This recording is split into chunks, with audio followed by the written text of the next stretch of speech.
लाडकी बहीण योजनेतल्या लाभार्थ्यांची पुन्हा पडताळणी केली जाणार आहे आणि ही पडताळणी युद्ध पातळीवर करण्याचे आदेश दिले गेलेत।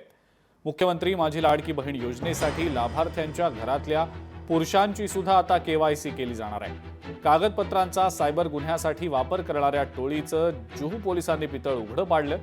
यानंतर राज्याचा महिला आणि बाल कल्याण विभाग खडबडून जागा झालेला आहे। या योजनेसाठी गेल्या वर्षी 2,63,00,000 अर्ज आलेले होते। त्यातील काही लाभार्थ्यांच्या बँक खात्याची आधार कार्डशी जुळणी झालेली नव्हती।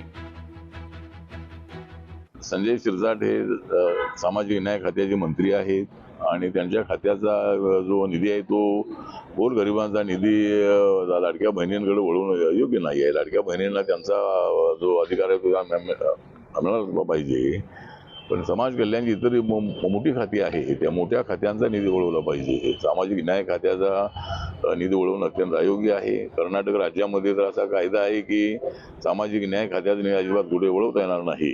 तर महाराष्ट्र सरकारकडे माझी मागणी आहे की आपण इथं कायदा करावा आणि सामाजिक न्याय खात्याचा निधी कुठे वळवता येणार नाही या संबंधामध्ये निर्णय घ्यावा अशी आपली मागणी आहे। आणि लाडक्या बहिणींना जे 2100 रुपये जाहीर केले होते ते 2100 रुपये जरी आता थोडा आर्थिक आपण थोडे अडचणीत असलो तरी आर्थिक परिस्थिती सुधारल्यानंतर लाडक्या बहिणींना आम्ही 2100 रुपये देऊ असं आश्वासन माननीय मुख्यमंत्री देवेंद्र फडणवीस, एकनाथ शिंदे, अजितदादांनी दिलेलं आहे।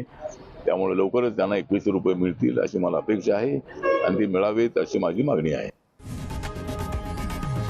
लोकशाही मराठी ऐका, पहा, जागरूक रहा।